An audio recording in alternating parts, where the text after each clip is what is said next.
મૂર્ખ દેડકો। એક જંગલની વચ્ચોવચ એક કૂવો હતો। કૂવામાં ટોની નામનો એક દેડકો તેમના મિત્રો અને પરિવાર સાથે રહેતો હતો। કૂવામાં રહેવાવાળા બધા દેડકાઓ ટોનીનો બધી વાતમાં મજાક ઉડાડતા હતા।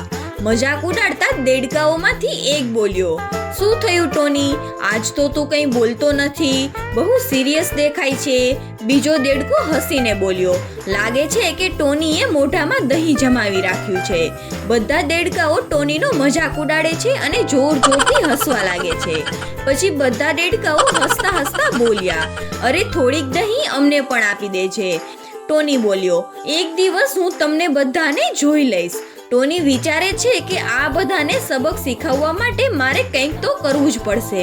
બધા દેડકાઓ ટોનીનો મજાક ઉડાડીને હસી રહ્યા હતા। એટલા માટે ટોની ત્યાંથી ગુસ્સે થઈને કૂવાની બહાર ચાલ્યો જાય છે અને પોતાના અપમાનનો બદલો કઈ રીતે લેવો એમનો વિચાર કરવા લાગે છે। ત્યાં તેને એક વિચાર આવ્યો। ટોની બોલ્યો, લાવને હું જઈને સાપ સાથે વાત કરું કે એ આ બધા દેડકાઓને ખાઈ જાય। આ રીતે હું મારો બદલો પણ લઈ શકીશ। ટોની બદલો લેવાનું વિચારીને સાપને મળવા માટે જાય છે। પછી ટોની એ જંગલથી થોડેક દૂર સાપના દર પાસે પહોંચે છે। ટોની બોલ્યો, સાપભાઈ, શું તમે મારી મદદ કરશો? હું એક મુસીબતમાં છું। સાપ બોલ્યો, શું થયું ટોની, તું આજે મારી મદદ લેવા માટે કેમ આવ્યો? તું તો મારી પાસે આવવામાં પણ ડરતો હતો, આજ તને ડર ન લાગ્યો? ટોની બોલ્યો, આજે હું ખૂબ જ હિંમત કરીને આવ્યો છું। મારા મિત્રો મારી બધી વાતમાં મજાક ઉડાડે છે। તમે મારી સાથે ચાલો અને મારી ઘરે જ રહેજો અને મોકો મળતા જ એ બધાને ખાઈ જજો। એનાથી તમારું પેટ પણ ભરાઈ જશે અને મારો બદલો પણ પૂરો થઈ જશે। સાપ બોલ્યો, વિચાર તો સારો છે ટોની, આમાં તો આપણા બંનેનો ફાયદો છે। ટોની બોલ્યો, પણ તમે મને વચન આપો, ત્યાં મારો પરિવાર પણ રહે છે અને તમે એમને નહીં ખાઓ। સાપ બોલ્યો, કેવી વાત કરે છે ટોની, ભલા હું તારા પરિવારને કેમ ખાઈ શકું? હું વચન આપું છું કે નહીં ખાઉં। ટોની બોલ્યો, તો ઠીક છે, ચાલો મારી સાથે। પછી સાપ અને ટોની વચ્ચે મિત્રતા થઈ અને ટોની એ સાપને લઈને કૂવા તરફ ચાલ્યો। બધાથી છુપાવીને ટોની એ સાપને કૂવા તરફ લઈને આવ્યો। સાપ કૂવાની બહાર જ રહ્યો। કૂવાની બહાર એક દર હતું જે સાપનું ઘર બની ગયું। ટોનીની પત્નીએ ટોનીને સાપને કૂવા તરફ લઈને આવતા જોઈ લીધો હતો। ટોનીની પત્ની બોલી, આ શું, આ તમે શું કરી રહ્યા છો? સાપને અહીંયા કેમ લઈને આવ્યા? એ આપણને ખાઈ જશે તો? ટોની બોલ્યો, તું ચિંતા ન કર, એ આપણને નહીં ખાય। સાપે મને વચન આપ્યું છે। ટોની નિશ્ચિત હતો કે સાપ તેમને નહીં ખાય।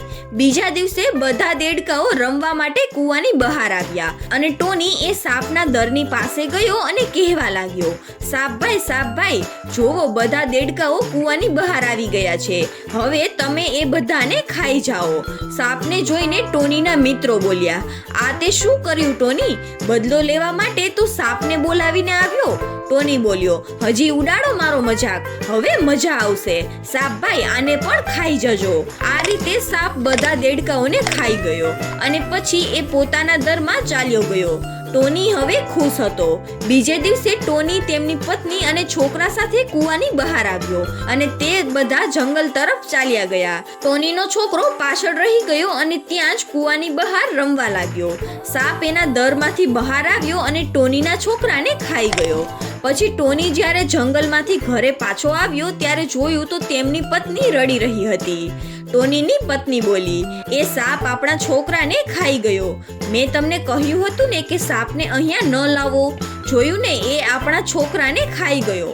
ટોની બોલ્યો, શું એ સાપે મારી સાથે વિશ્વાસઘાત કર્યો? હું હવે એને નહીં છોડું।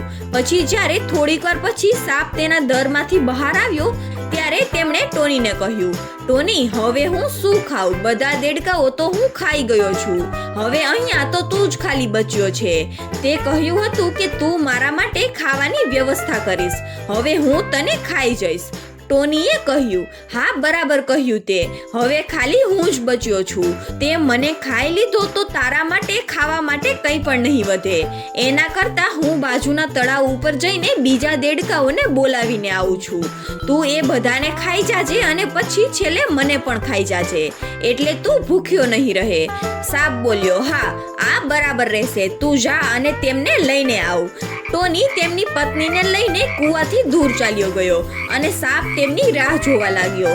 હવે ટોનીને તેમની ભૂલ ઉપર પછતાવો થયો અને એ જોર જોરથી રોવા લાગ્યો. ટોની બોલ્યો, આ મેં શું કરી નાખ્યું? મારી ભૂલ હતી કે મેં સાપ ઉપર વિશ્વાસ કર્યો અને તેને કૂવા પર લઈને આવ્યો. મારી ભૂલના કારણે મેં મારો છોકરો ગુમાવ્યો. આવી રીતે જંગલથી દૂર જઈને ટોનીએ તેમની પત્નીનો તો જીવ બચાવી લીધો, પણ તેમના છોકરાને ખોઈ નાખ્યો હતો. ટોની એક વાતને સમજી ગયો હતો કે પોતાના મિત્રો સાથે બદલો લેવા માટે દુશ્મન સાથે ક્યારેય પણ મિત્રતા ન કરવી જોઈએ.